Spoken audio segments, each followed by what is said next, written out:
A very good morning to all my dear students. Today we are going to discuss about the concept of ex parte decree and thereby to draft an application for setting aside ex parte decree under the subject captioned as drafting, pleading and convincing, which is the part of unit 3 of the university syllabus. Dear students, before I would like to start with the drafting aspect of the application for setting aside ex parte decree. I just want to recapitulate the concept of ex parte decree. As you all are aware that the relevant provisions pertaining to appearance and non-appearance of the parties are concerned, they are given under Order 9 CPC, meaning thereby the provisions of the CPC are based upon a general principle that as far as possible, no proceeding in a court of law should be conducted to the detriment of any party in his absence, thereby to ensure the applicability of principles of natural justice. That is, one of the PNJ is that no one should be denied an opportunity of being heard and no order would be passed in his absence, meaning thereby that no order would be passed in the absence of the party to the civil suit by the court of law.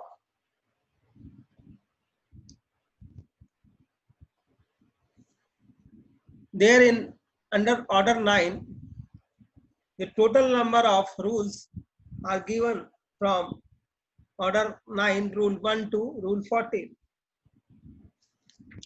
Whereas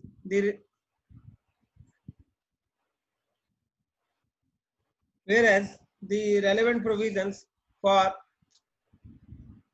ex parte decree is concerned that the said expression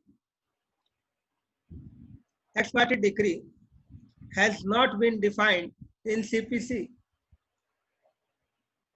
The relevant provisions pertaining to the application for setting aside ex parte decree has been provided under Order 9 Rule 13 and 14 CPC 1908.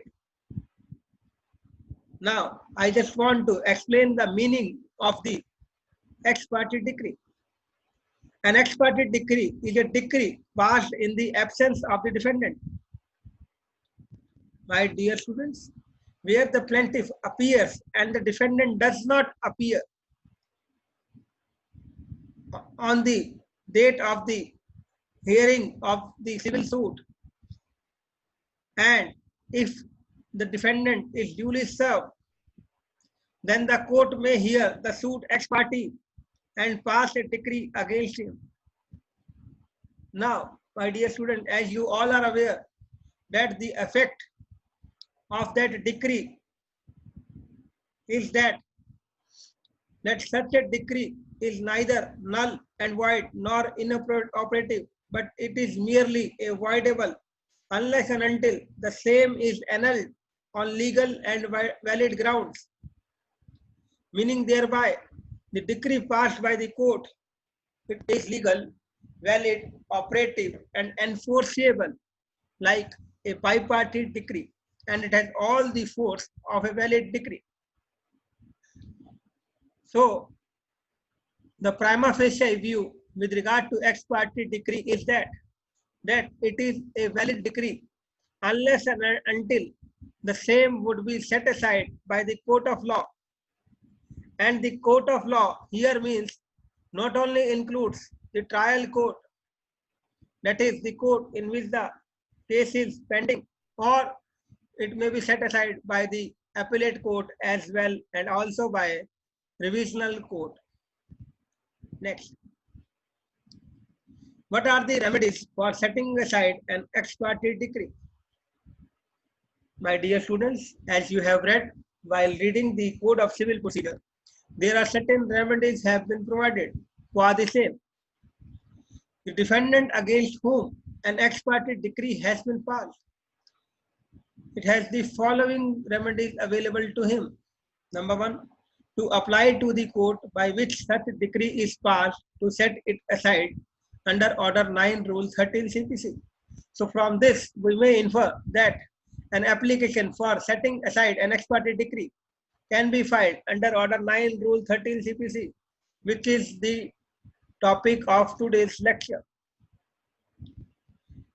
That is the drafting aspect we have to deal therein. Next is to prefer an appeal against such a decree. Third, to apply for review. Next, to file a suit on the grounds of fraud.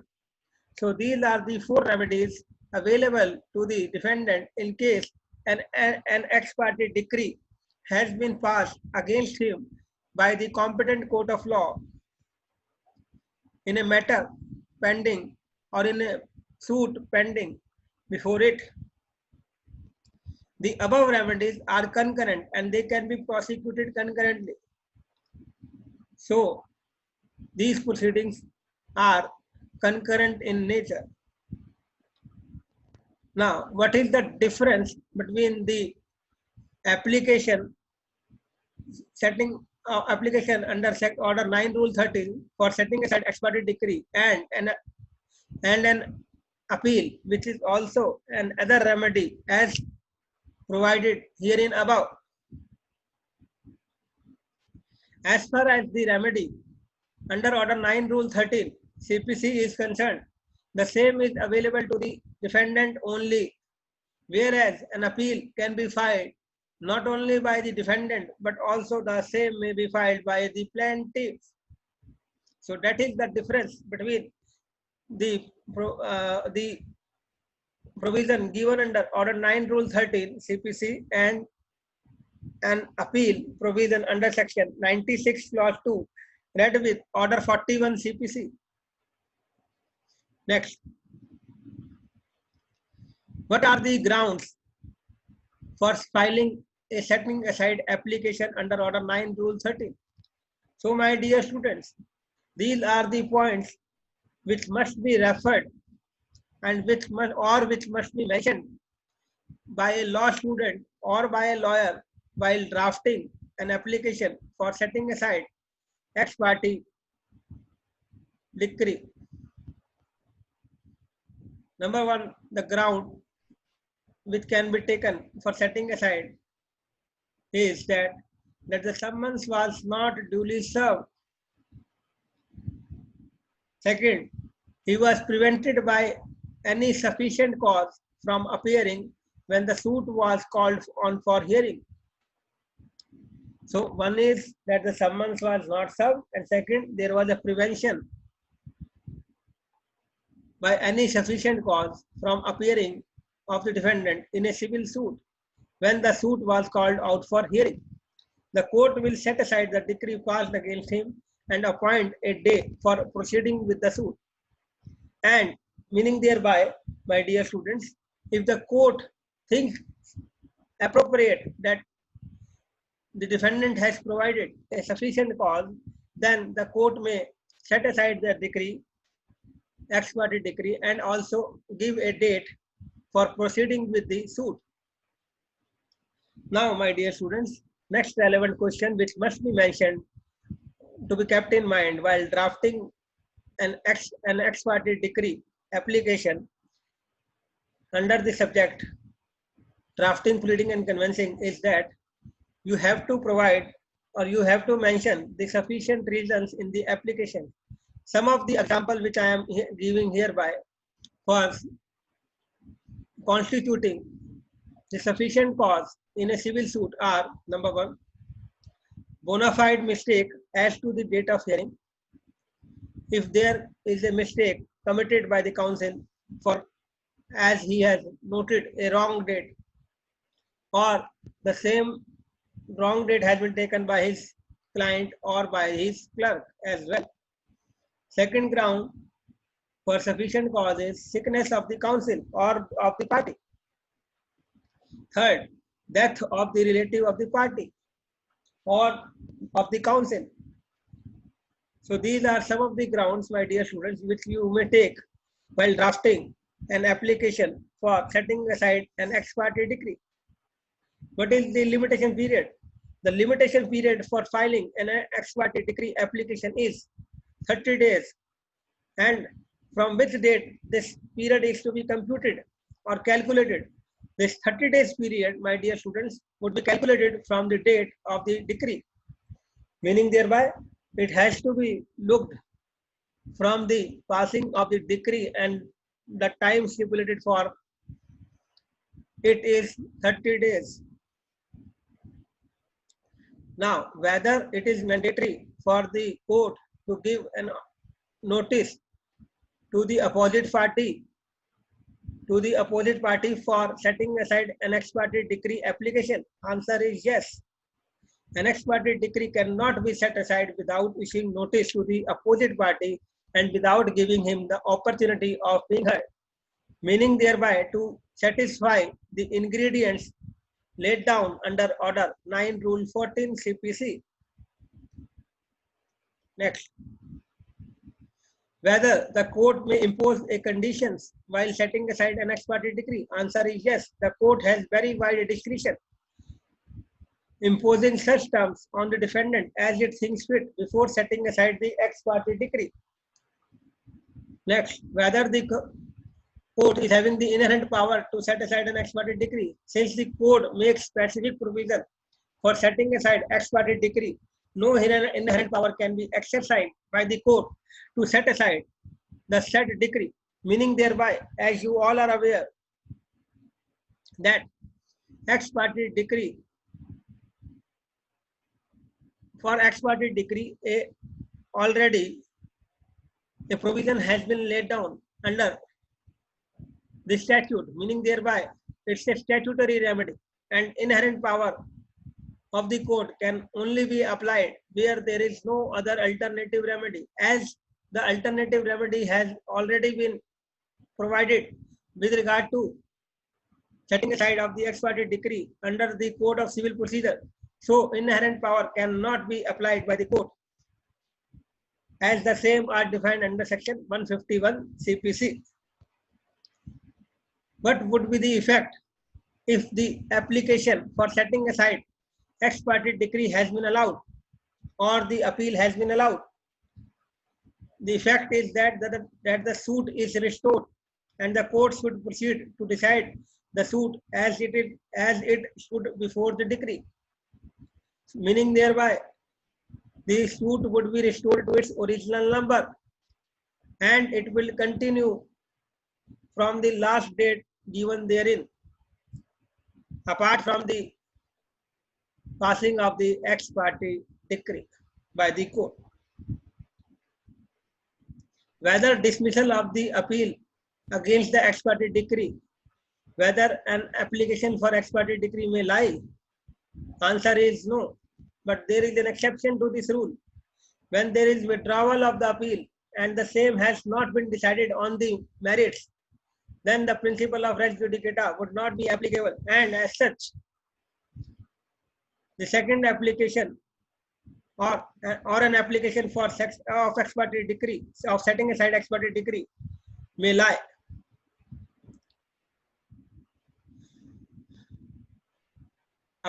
An appeal lies against an order rejecting an application to set aside ex parte decree. This is one of the remedy. The second remedy is revision, and revision can be filed under section 151, provided the ex parte decree order would fall within the category of case decided as stipulated under section 115 and the said expression, I would explain it in my lecture on revisions. Next, review. This is also another remedy which is available to the defendant for setting aside ex parte decree, and this is a concurrent remedy. So, meaning thereby both applications under Order 47 Rule 1, that is for review, and Section 9 and Order 9 Rule 13 may be filed simultaneously and concurrently in a court of law. A suit to set aside an ex parte decree is not maintainable, but if the said decree has been obtained by fraud, then the defendant can file a regular suit to set aside such decree. Meaning thereby, generally, a separate suit cannot be filed for setting aside ex parte decree, but the same can be filed if the ex parte order or the decree has been obtained by the plaintiff by committing fraud on the court of law. So on this ground, my dear students, the separate suit or the second suit may also be filed by the defendant. So these are the remedies. Now I just want to give you the format for filing an application for setting aside an ex parte decree. As you all are aware that for filing a case, the court name must be mentioned at the top. So in the above, you have to mention the title or of the judge and title of the court as well as the designation of the judge and also the place of the court. So in the first line, we have mentioned in the Court of Civil Judge, Delhi. Before Delhi, you may also mention the district in which the case has been filed. Then you have to mention the suit number, and before suit number you may also file IA number, that is interim application in civil suit number so and so. Thereafter you have to give the details of the plaintiff, wherein Mr. A, son of Mr. B, residence of so and so. You have to provide the details like this, the plaintiff details and the simultaneously the defendant details or oblique the applicant details as well. Thereafter, you have to give the title of the case, application under Order 39 Rule 13 CPC for setting aside ex parte decree. Next, you have to put the grounds as laid down herein.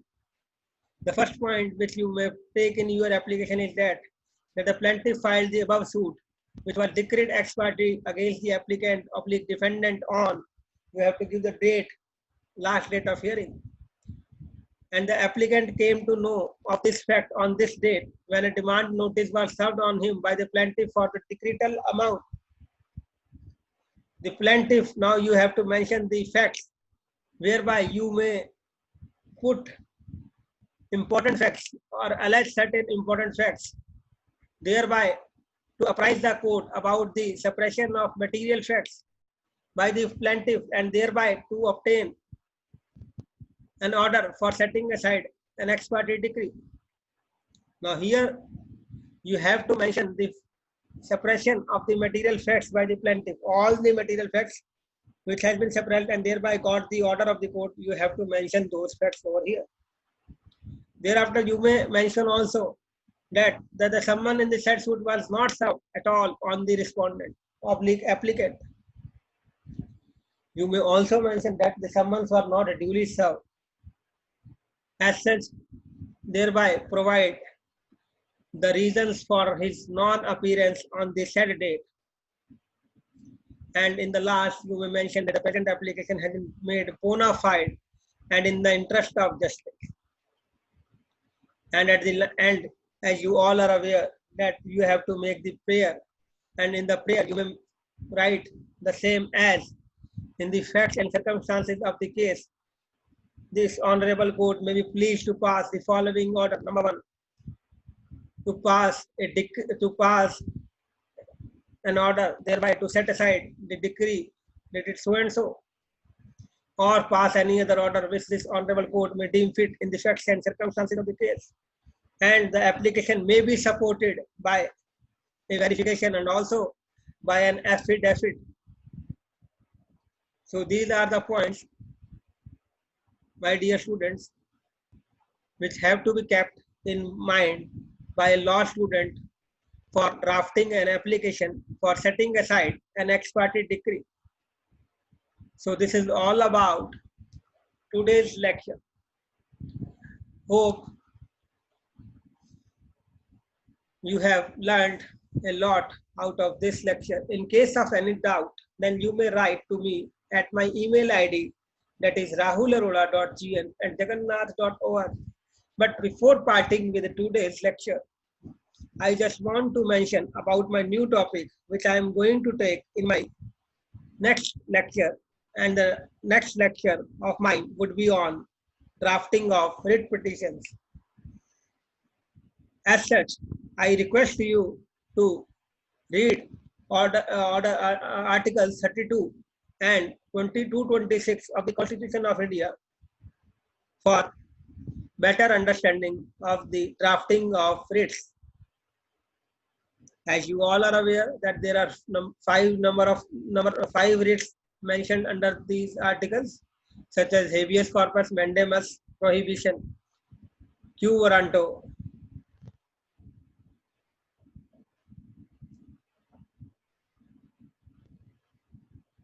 and certiorari. Thank you very much. We'll meet you soon in my next lecture. Till then, stay home, stay safe, and stay healthy. Thank you once again.